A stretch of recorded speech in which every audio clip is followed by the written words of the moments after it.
heard quite a bit in my time, just in my learning, is basically there was a story in Exodus, basically where people think like, well, why did God kill the babies? Like, what was up with that? Like, there's these babies that died, and there's a 10 plagues in the book of Exodus where these killings happen and stuff like that.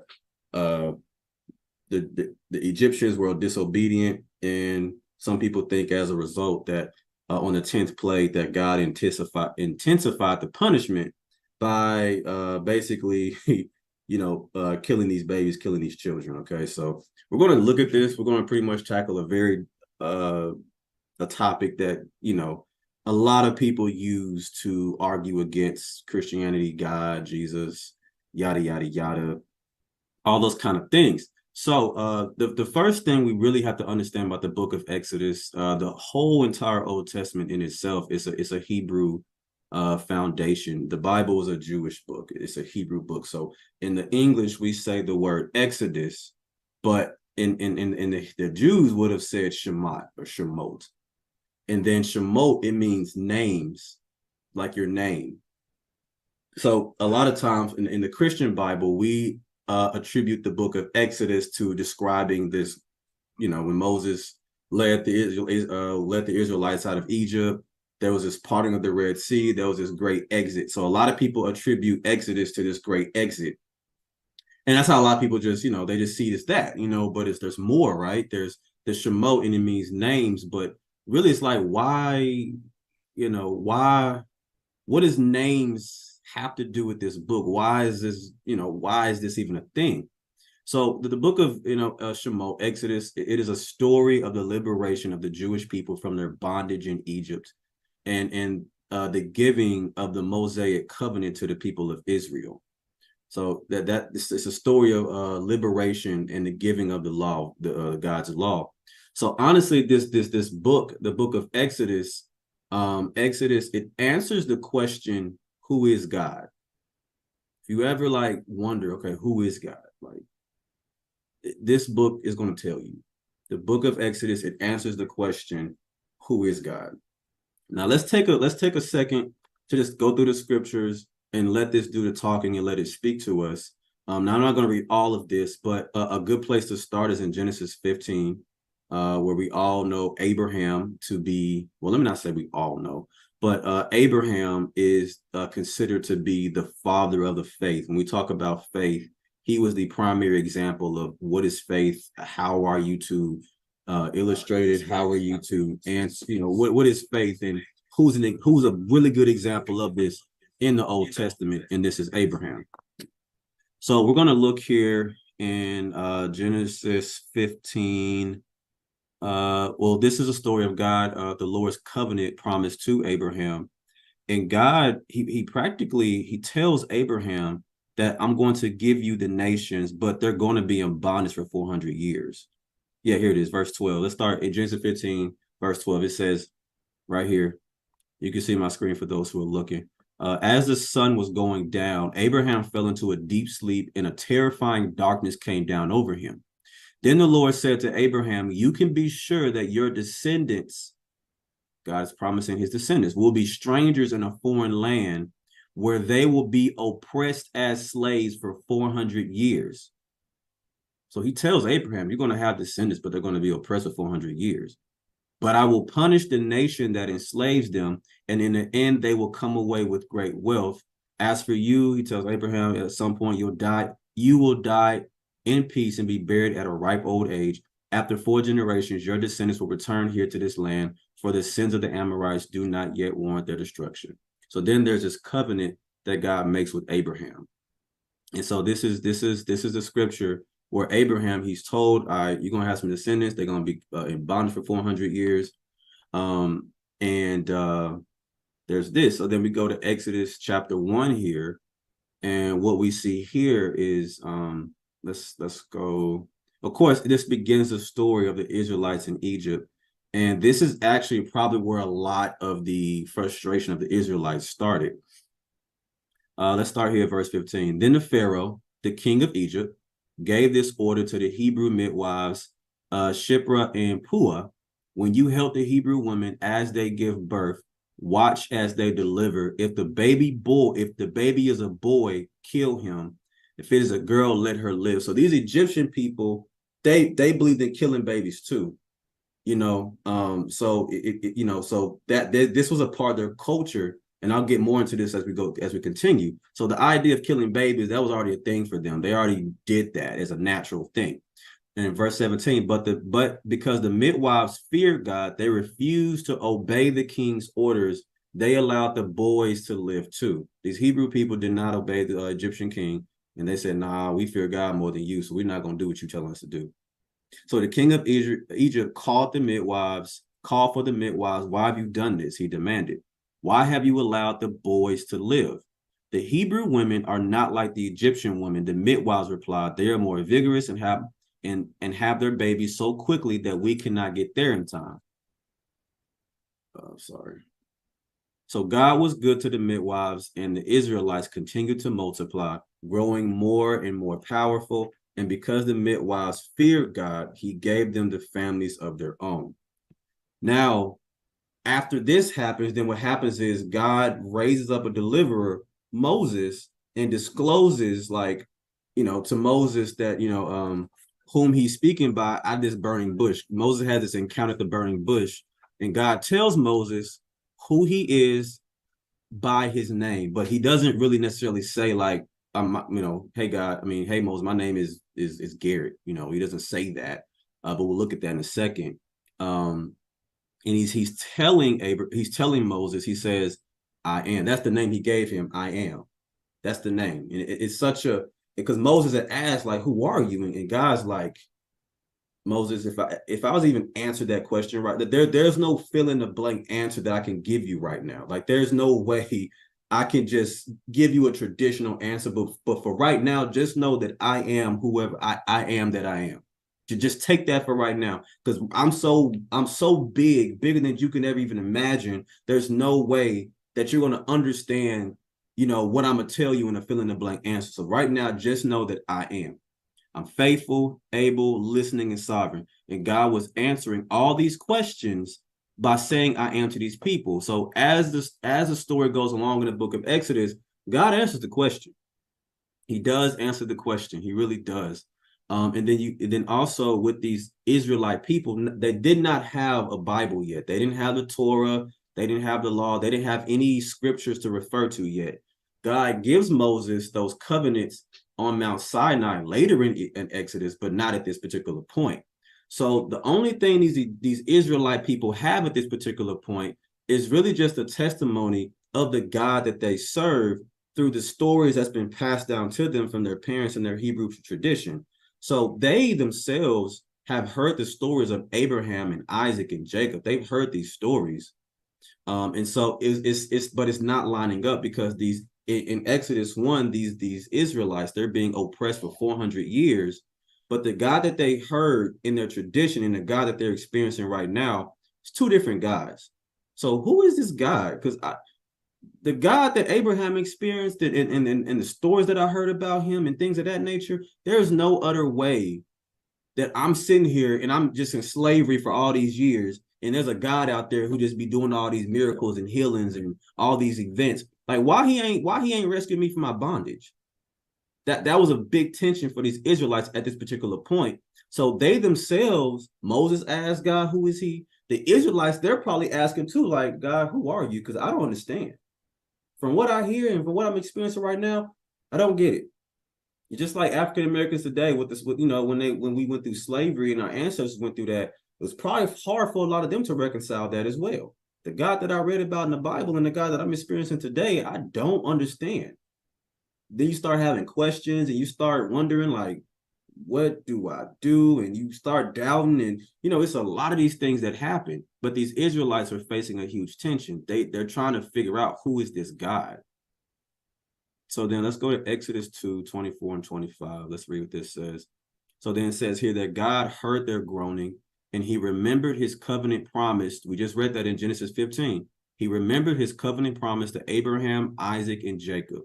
And he looked down on the people of Israel and knew that it was time to act. He heard his people's cry. He heard the frustration. He heard all of that. And he said, you know what? Okay, it's time. So then that's where Moses comes into play. And so then let's read this. So then the Lord, so now we're let's see, this is Moses. Yeah, this is God and Moses talking. Then the Lord tells him, I have certainly seen the oppression of my people in Egypt. I've heard their cries of distress because of their harsh slave drivers. Yes, I am aware of their suffering, so I've come down to rescue them from the power of the Egyptians and lead them out of Egypt into their own fertile, spacious land. It is a land flowing with milk and honey, and the land where the Canaanites, Hittites, Amorites, Perizzites, Hivites, all these ites. Verse 9, look, the cry of the people of Israel has reached me, and I've seen how harshly the Egyptians abused them. Now go, for I'm sending you to Pharaoh. You must lead my people, Israel, out of Egypt.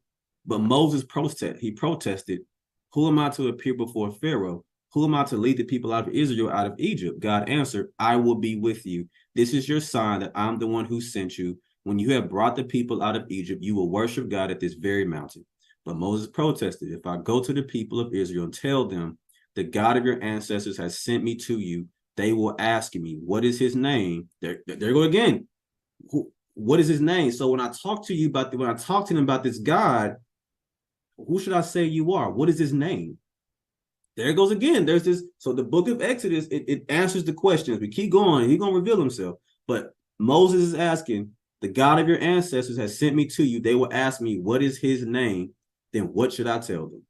Because yeah. Because I'm trying to figure out your name myself. So if they ask me these questions, what should I say? What do you need me to tell them? Like, what's up? So then God replies to Moses, I am who I am. Say this to the people of Israel. I am has sent me to you. That's the best answer Moses can get right now. God, who are you? Moses, just know that I am.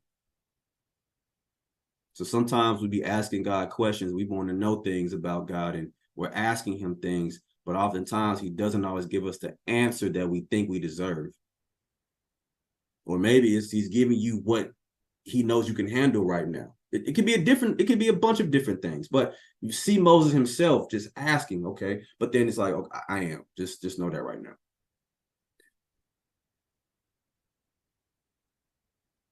All right. Are there any questions, any thoughts so far, anything like that?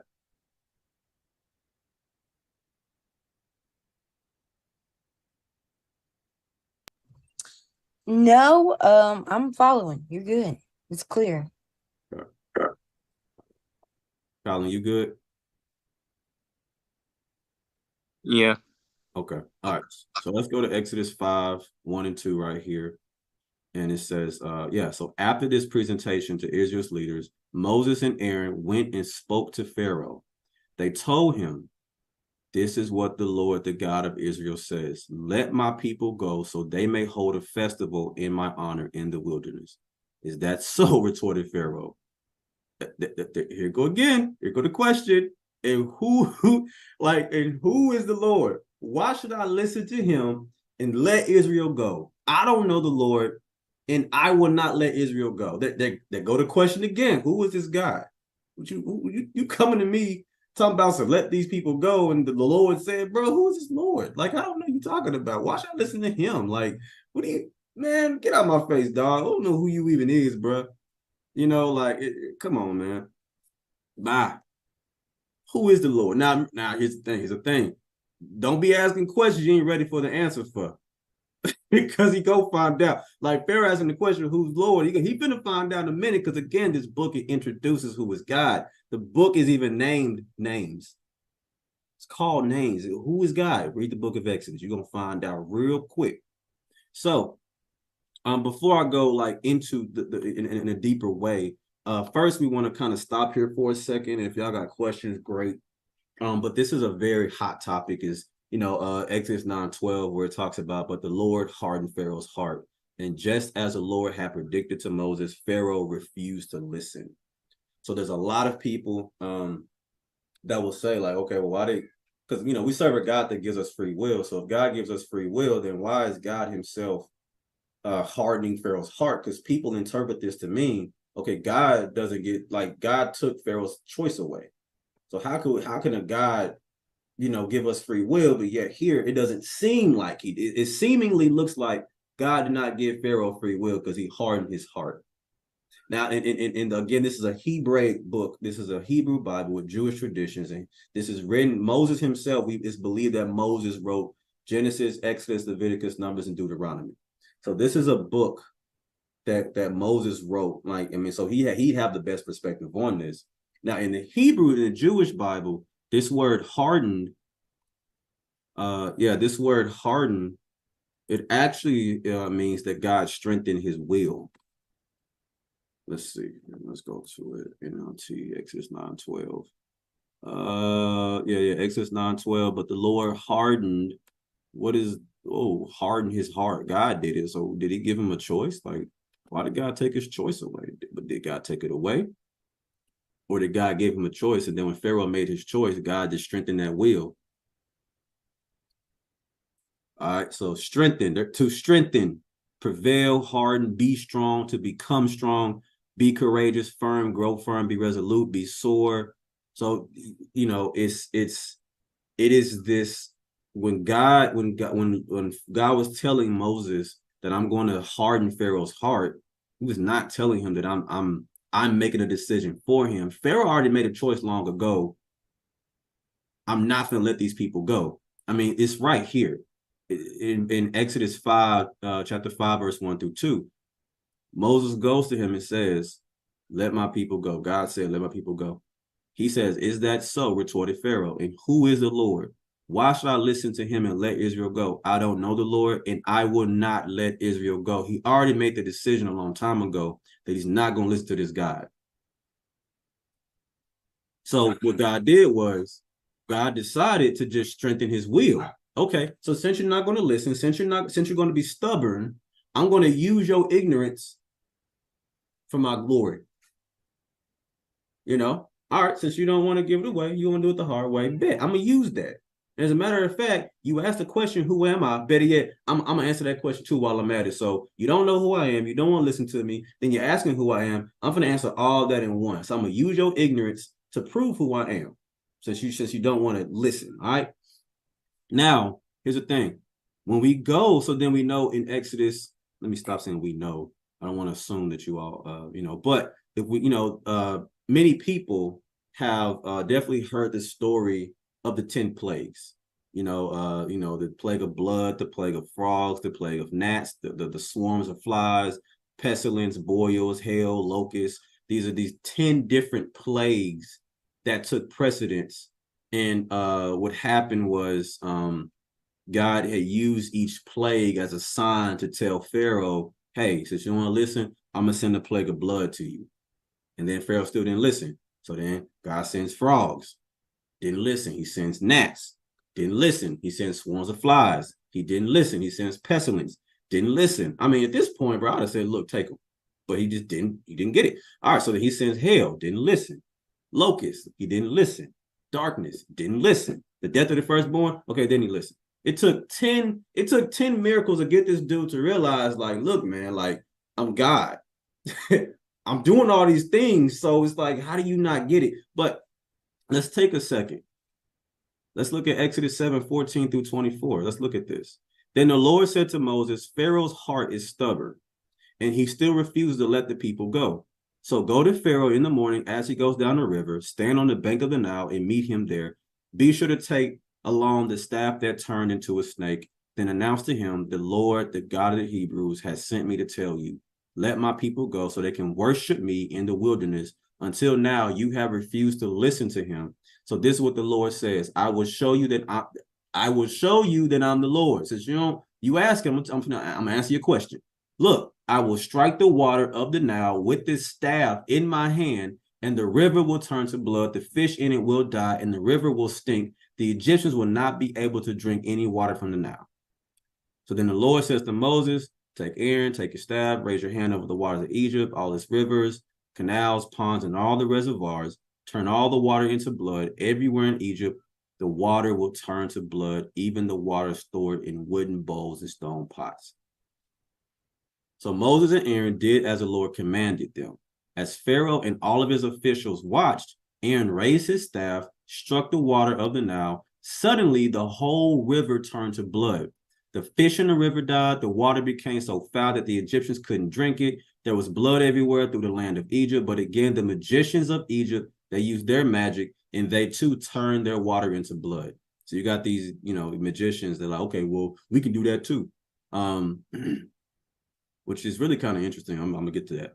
But Pharaoh turned to his palace and he put the whole thing out of his mind. I'm sorry, I skipped some stuff. So Pharaoh, verse 22. But again, the magicians of Egypt used their magic, and they too turned water into blood. So Pharaoh's heart remained hard. He refused to listen to Moses and Aaron, just as the Lord had predicted. Pharaoh returned to his palace and put the whole thing out of his mind. Then all the Egyptians dug along the riverbank to find drinking water, for they could not drink the water from the Nile.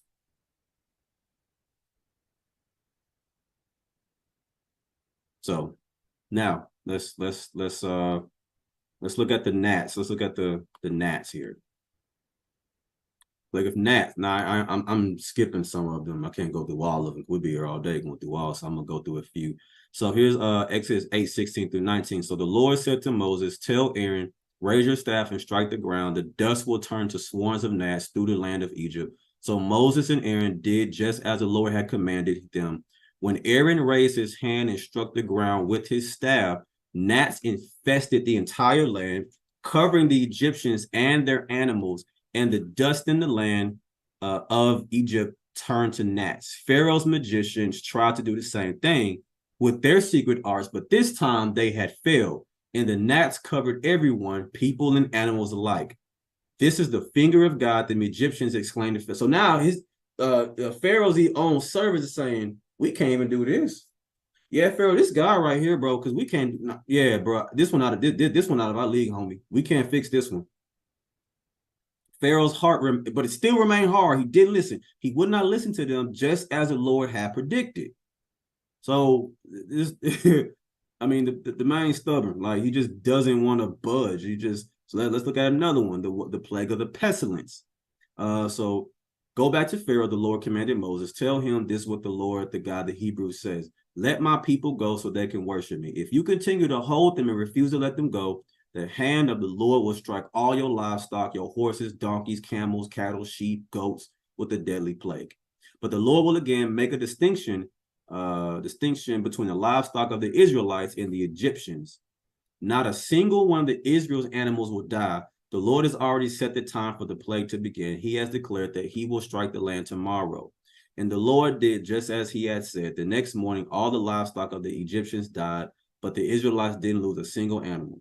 Pharaoh sent his officials to investigate, and they discovered that the Israelites had not lost a single animal. But even so, Pharaoh's heart remained stubborn, and he still refused to let the people go. I mean, so we can see it's like he just is not at all trying to budge. He's not getting it. He just doesn't want to listen. Let's look at one more here. There's 10, but we're going to go through a few here. Then the Lord said to Moses and Aaron, take handfuls of soot from a brick kiln, and have Moses toss it into the air while Pharaoh watches. The ashes will spread like fine dust over the whole land of Egypt, causing festering boils to break out on people and animals through the land. So they took soot from a brick kiln and went and stood before Pharaoh. As Pharaoh watched, Moses threw the soot into the air, and boils broke out on the people and animals alike. Even the magicians were unable to stand before Moses because the boils had broken out on them and all the Egyptians. But the Lord hardened Pharaoh's heart, and just as the Lord had predicted to Moses, Pharaoh refused to listen. Strengthen his will. He didn't want to listen, so God says, bet, since you don't want to change your mind, I'm going to strengthen your mind, and I'm going to use this for my glory. So now what's actually something in the Egyptian tradition. Now, there are 10 plagues: blood, frogs, gnats, swarms, pestilence, boils, hail, locusts, darkness, death of the firstborn. Now, I want you to look at something here. Let's go here. Exodus. This is very critical. This is what God says. He's telling Moses something. On that night, I will pass through the land of Egypt and strike down every firstborn son and firstborn male animal in the land of Egypt. It's very important here.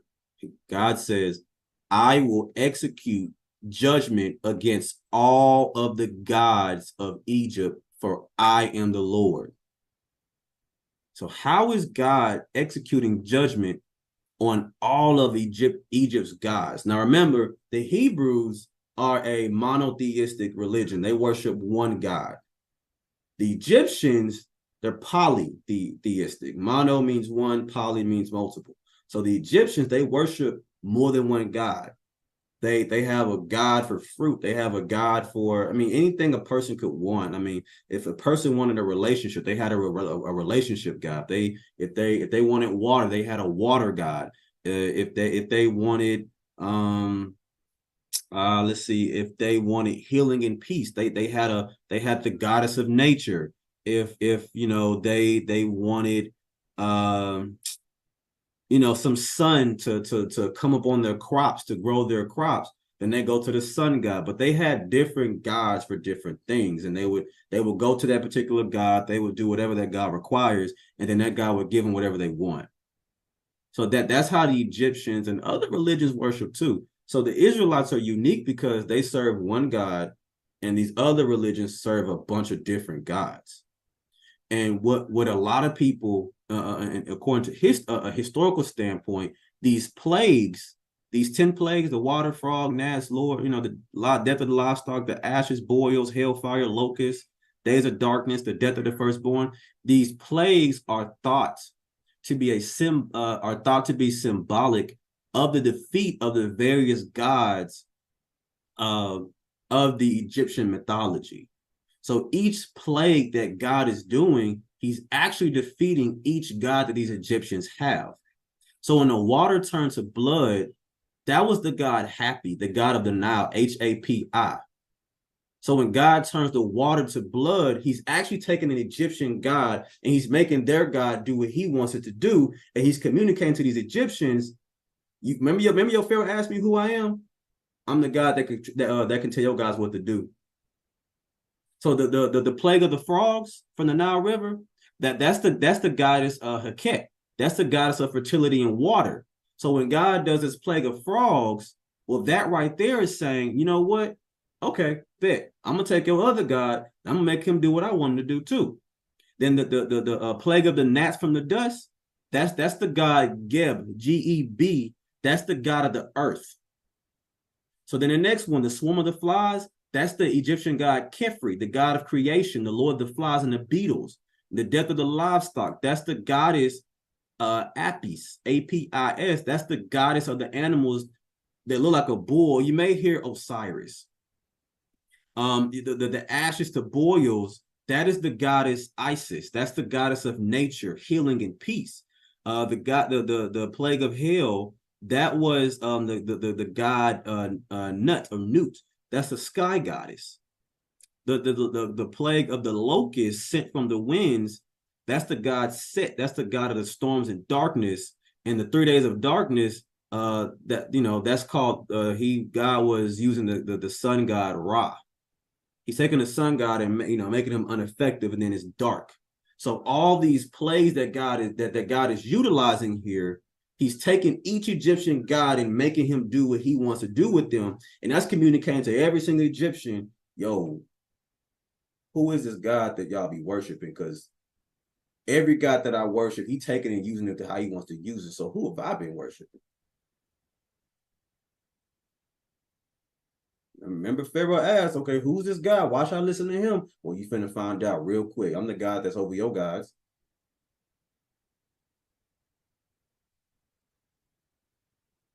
Okay, see, we got a chat. Let's see here. Okay, that's good. Yeah. So who's God? Yeah, I'm the God of your God. That's who I am. Straight up. Don't play with me. All right. Now, this 10th plague, the death of the firstborn. Oh my God, why did God kill the babies, right? Like, what did he have to do that for, bro? Like, come on, man. Like that one a lot of us wrestle with. I wrestle with it like, God, you prove your point, right? Like, God is God. So here's the thing. Here's the thing. The ancient Egyptians, they had these coffins, or like these hieroglyphs, on pyramids when they walk in a cave, or like a coffin. they would have these inscriptions. So I don't know if you ever like seen an Egyptian movie or a TV show where Egyptians art is a thing. I don't know if you've seen Egyptian art, but there's these hieroglyphs, right? I hope y'all are connecting with that. These inscriptions, these hieroglyphs. So these ancient Egyptians had inscriptions on their coffins referring to their time of judgment. So these Egyptians understood that there's going to be a time where we're going to be judged. And that time that they called it was called the night of the slaying of the firstborn. So in the Egyptian culture, they already had an understanding that there's going to come a day where we're going to be judged by the slaying of the firstborns. Let's go to Exodus 12:29 here. And we see Exodus 12:29 here. And that night at midnight, the Lord struck down all of the firstborn sons in the land of Egypt, from the firstborn son of Pharaoh who sat on his throne to the firstborn son of the prisoner in the dungeon. Even the firstborn of their livestock were killed. So they were preparing. They knew that this night would come. So it's like without this background, it almost seems as if God just intensified his punishment, like he just was, since you ain't listening, I'm gonna just make it worse. But here's the thing: when this happened here in Exodus 12:29, to us, it's like, what? Like, why he do that? But to the Egyptians, this wasn't a shock at all. They were actually ready. They were already familiar with this long-held tradition that described the night on which the firstborns would perish. They were already ready for it. So when it happened, they're not thrown off. They're not just thrown. So years before the Israelites came out of Egypt, the Egyptian scribes, they had these inscriptions on these pyramids, royal coffins, and several of these inscriptions refer, to the time of judgment. Now, here's the thing. They also believe in these multiple gods. And so that it's referred to a time of judgment. And the thing about this event was they did not know what God would be assigned to this act. They had all these gods, and they knew that there'd be a time of judgment, but we don't know what God's going to do this one. And so what they would put on the coffins, the text they would put on the coffins, it said that I am he who will be judged with. The name was him whose name is hidden. So they knew that it would be a night. I hope I'm making sense right now. They knew that it'd be a night of judgment where the firstborns would be killed. They didn't know the actual God that would do it. So they just put him whose name is hidden. So him whose name is hidden is going to execute the judgment on the night of the firstborns being killed. I hope that makes sense. So what's even more striking is that the Egyptian text, it refers to this God that they did not know. Yet the Exodus account, God, what he did was he repurposes this Egyptian tradition of an unnamed God and applies it to the God of Israel, whose name is initially hidden from both the Egyptians and the Israelites. Because remember, the Israelites were like, who is this God? Because we're in 400 years of slavery, and all the stories I ever heard about this God were, way better than what I'm going through right now. So who is this God? Moses asking the question, Pharaoh asked the question, and we saw where Pharaoh asked the question. But what we see here is that God is repurposing this Egyptian tradition to introduce himself. So according to the scriptures, the mysterious God the Egyptians knew as him whose name is hidden turns out to be the God of Israel. And the people of Egypt and their gods end up being judged by the God on the night of the slaying of the firstborn. Does that make sense? I've been following the whole time, but can you say that last sentence or last two sentences one more time so I can tell you yes or no? Yeah, so according to the scriptures, the mysterious God the Egyptians knew as him whose name is hidden, that turns out to be the God of Israel. They knew this day would come, but they didn't know what God would, do it. Right. Okay. Yes. That makes sense. Yeah. Mm-hmm. So the people of Egypt, their God, they end up being judged by God on the night of the slaying of the firstborn. So God, he's using, again, the book is designed to help us understand who he is. And he's using a stubborn Pharaoh and this Egyptian tradition to communicate something to these to these Egyptians. Okay. Who am I? Oh, you finna find out. Now, then the question goes into, okay, well, what about the babies? Like, I understand all that, but why the babies got to die? You know, now, that, yeah. So God was introducing himself to an ignorant culture who didn't want to even like, yeah, he was introducing himself to an ignorant culture. Now, as far as the question goes, as far as where the babies go and things like that, you know, there's a story in the Old Testament that talks about David, King David, and he's out one day and he sees this woman that looks good, and he's like, "Hey, yo, I like you. Hey, come, be with me." And so then they sleep together. Then Bathsheba, the woman that David slept with, Bathsheba gets pregnant. And so then what happens is Bathsheba tells David, "Hey, I'm pregnant." So then what David does, really messed up story.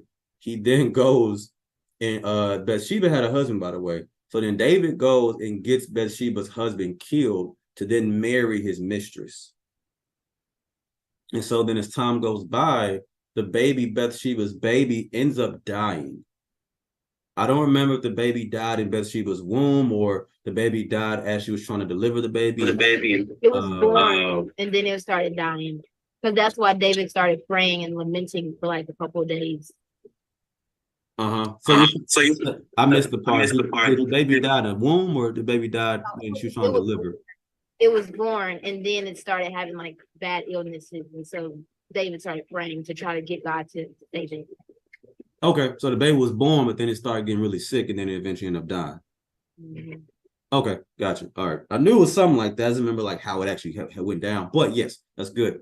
So then the baby dies. So then he's trying to lament, like Johnny, you were saying, lament and just try to cry it out and pray to God to keep the baby, but the baby ends up dying. And so then eventually David, he heals from it, or he moves on from it. And then the people are very shocked at how he's handling this death. And look at what David says here in 2 Samuel 12:23. He says, "But why should I fast when he's dead?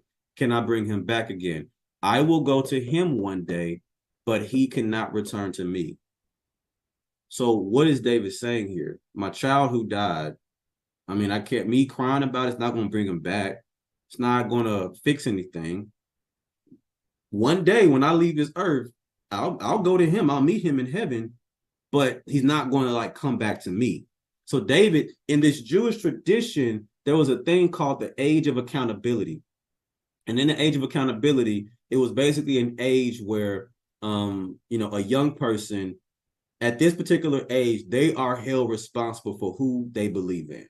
Like, when you're like, my daughter's age, almost 2, 3, 4, you're not at the age to properly like conceptualize or understand, there's a God out there that I gotta submit my allegiance to, my loyalty to.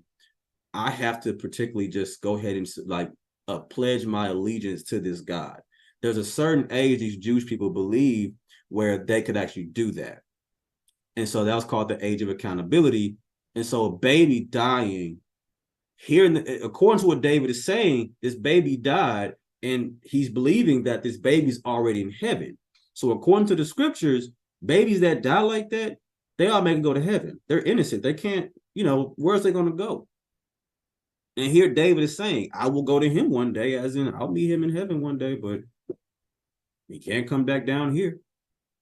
So the baby's died, which seemingly seems messed up. And the baby's died, that's not a thing that we as people like to hear or see or witness or experience. But as far as like their afterlife, where they're going, they're with God. And if you ask me, that's a better place to be than down here. So who really won? Well, one might not be the best word, but I mean, who really gets who gets the short end of the stick and who gets the best end of the stick here? The baby looks like, the baby goes to heaven. Because then it's like you got these Egyptians, they're having these firstborn children, and they're not even taught to learn who this Hebrew God is. And so what basically happens from there is you're basically raising up more people to not believe in me. They better off in heaven then, honestly. Go ahead, Sean. What are you gonna say?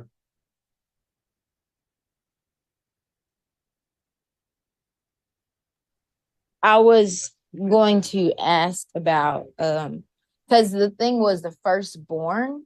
So when you brought up like the mindset of like they're at an age where they can learn and choose for themselves, the firstborn would typically be a little bit older or in that age bracket. And so is I mean, I guess it's like a do you know specifically the age they would consider? Do I know the age they would consider to be the age of accountability? Yes, that's what I was talking about. There isn't a hard age. It's not like a hard 13, 12. Of course, Jewish tradition, you know, I believe it was 13 where they had their bar mitzvah, the girls would have the bat mitzvah. And that was the age where they were declared to be now you're a man. Um, but I do know in some studies, some scholars have also said that it really depends on the child. You know, not every child has the same set of skills and abilities. Some develop faster than others, and so it really depends on the child. But I guess it's not like a definite 10 years old, 9 years old, whatever the age is. I guess we could say around that 12, 13 age. That's the best I could give, but according to what I've studied in scholars, it really depends on the child, but generally 12, 13. Okay, Does that make gotcha. sense? Yeah, yeah. Okay. Okay. So all right, so I kind of went through that rather fast, I think. So um yeah, so let's take some time if y'all have. I know China, you asked a question, but just kind of what are your general thoughts about that? Like, are there any things that struck you where like, oh, I didn't know that, or things that kind of maybe you want to look into more yourself? So what are some things that just maybe naturally just stood out to you, if you have anything?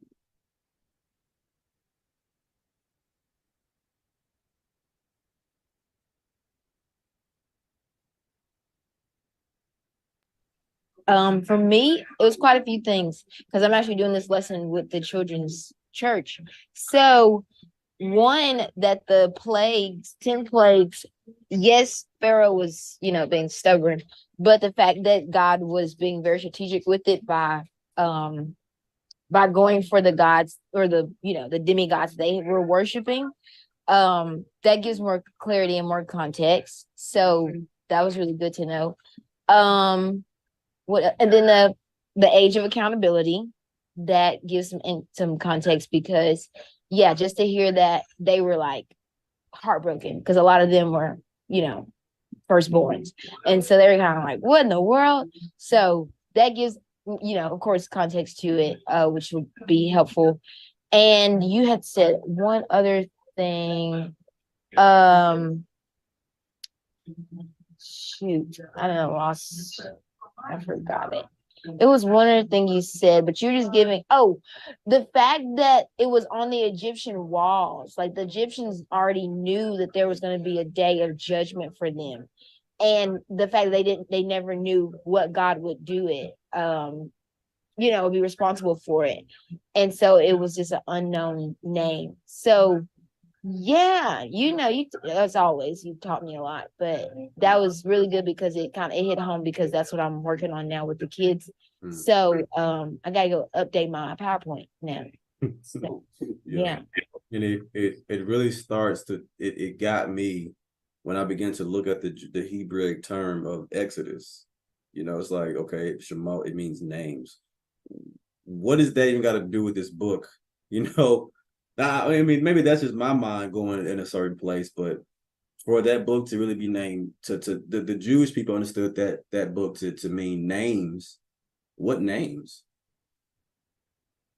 And it's like throughout this book, as you read, the most one of the most things that's repetitive is just who is God, or ask, it's like Moses asking who is God and the Pharaoh asking who is God. And it's either God saying who he is or someone asking about him. And so it's like, and then God is doing all these works. He's given and then later in Exodus, he's given them the law.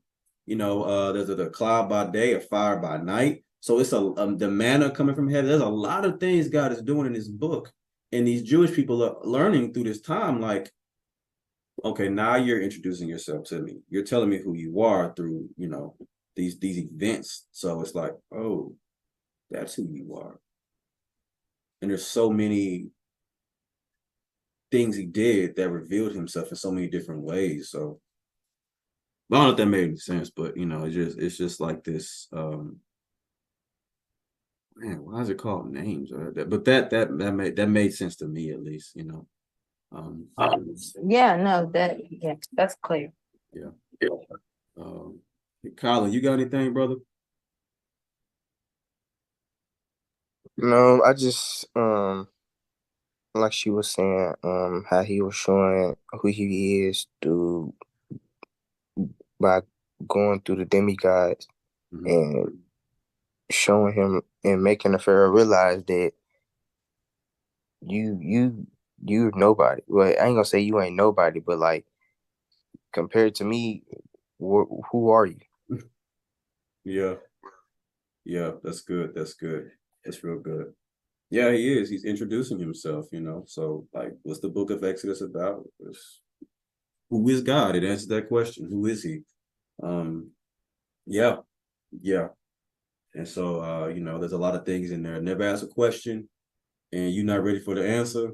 It's a lot of things there. So, hopefully that helps. Hopefully that, gives some sort of that aids you, that benefits you in your spiritual walk, spiritual journey, as you're learning who God is for yourselves, and as I'm learning who he is for myself, and just want to be closer to him. Just having a grasp, well, I hate to say a grasp because it sounds like I got it figured out. I don't have it figured out, but hopefully there's a way that we can come closer to knowing who our God is, through a relationship, and just understanding how to use his word to reveal himself, to show him who he is to us, in order not to have all this knowledge, not to walk around just slinging out knowledge, but to really just nurture this relationship with him, knowing how to treat him, knowing how to walk with him, knowing what he likes, what he doesn't like. It's all about a relationship. If anybody used this Bible to argue, debate, it's not for that purpose. This is a book that instructs us into how to have a better relationship with him, how to be a better son, how to be a better daughter, how to be a better disciple of him. So that's what this book, the Bible in all of its wholeness, it's a book that instructs us into a better relationship with him. So hopefully this helps you in that perspective. It instructs you into a better relationship with him. Like Colin, like you said, I love this. Who are you compared to me? You ain't nobody. You really ain't. You ain't nobody to me. Well, no. Compared to me, like there's no comparison. So, is there anything else? Anything else y'all have? Any questions? Any other thoughts that y'all have? Anything else? No, like I said, it was clear. It was, easy to follow, and yeah, it was good. Okay. Colin, you got anything else, brother? I'm not sure. No? Okay. All right, y'all. We're gonna wrap it on up. I'm gonna pray out, and that'll be an end. And we'll do it again, same day, same time next week, Thursday, 6 o'clock.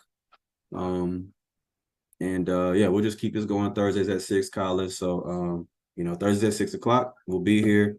I don't know what I'm gonna talk about next week. I never really know what well, sometimes I do, but I don't know right now what I'm gonna talk about next week. But